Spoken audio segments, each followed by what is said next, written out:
The small screen, the idiot box, the babysitter, the boob tube, the television set. A main staple in the world since the early 20th century. We get our information from it, we get our entertainment from it. We sit our children in front of it when we're too busy. The television is a part of our lives. We get excellent experiences from it, we get excellent stories from it. Now please, take a moment to think about your favorite shows. And please, share them with me if you like. I'm curious about you lovely viewers. I'll give you a moment.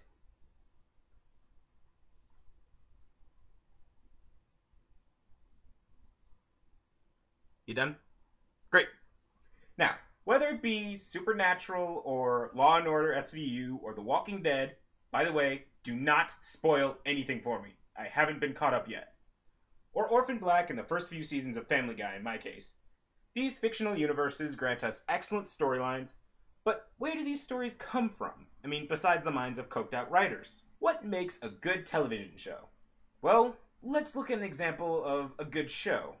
For that, I will be using the hit sensation that swept the nation.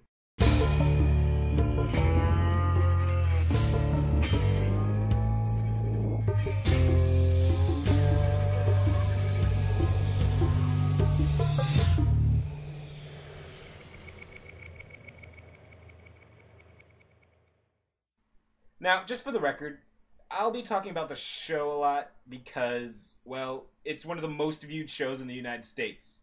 Or elsewhere, probably, but I haven't looked up the statistics. So, if you have a problem with that, you should probably leave now. And I'm specifically talking to you, Benjamin!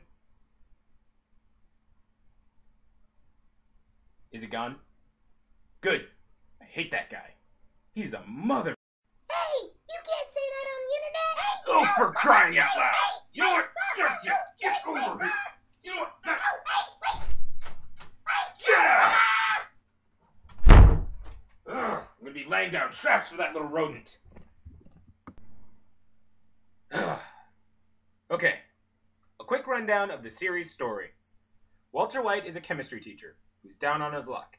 He has a family with very little money, a baby on the way, and lung cancer. Realizing his death is impending, he joins his former student, Jesse Pinkman, Yeah, bitch!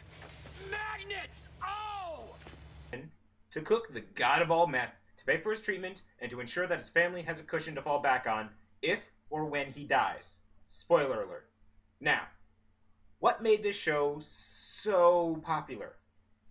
Characters, for one. The character Walter White is an everyman, a character that the audience can relate to.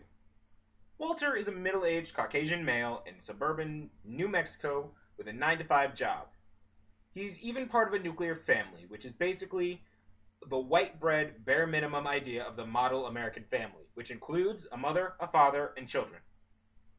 He's a model American because he pays his taxes, he loves his family, he carpools sometimes. But this is all before he joins forces with Jesse. Yeah, bitch! Thus, Breaking Bad. Wait a second. What does that even mean? Irwin! Well, Jay, the term comes from American Southwest slang phrase, to break bad, meaning to challenge conventions, to defy authority, and to skirt the edges of the law. Wow. Okay. Thanks, Irwin. Because Walter White is an everyman, the common people watching, who relate to him so well, tune in weekly to see how he gets out of his deal with Tuco, or his trouble with Gus, or getting Jesse out of the white supremacist buddy's compound. And that's why so many people cried when Walter breathed his last. Now, on the opposite side of the spectrum, there are those god-awful shows that never make people want to watch them. They're often seen on the National Broadcasting Channel, or NBC. Not to put the channel down, I loved a few of their shows in the past, like Heroes and even The Cape, but who really remembers that show? For those of you who actually didn't pay attention or just really didn't care, it's okay if you admit it, the show is about a man who is framed for murder and is later believed dead when he actually takes up the mantle of the vigilante known as the Cape to uncover a mob boss with a board game obsession that set him up for murder. Also, to its credit, it had Keith David in it. But then again, he's in everything. That's just an example, really. NBC, only using it strictly as an example, gives a number of programs. They provide shows that start out with interesting ideas, however, the ideas work for a miniseries or maybe even a TV movie, but not a full-fledged television program that wants a long run. I mean, what popular shows with excellent premises come to mind?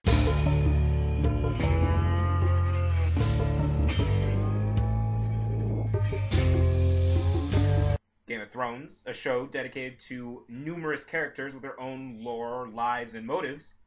Or Rick and Morty, a parody of all things science fiction, including things like alternate dimensions and Cronenbergian body horror, touched upon in my horror episode.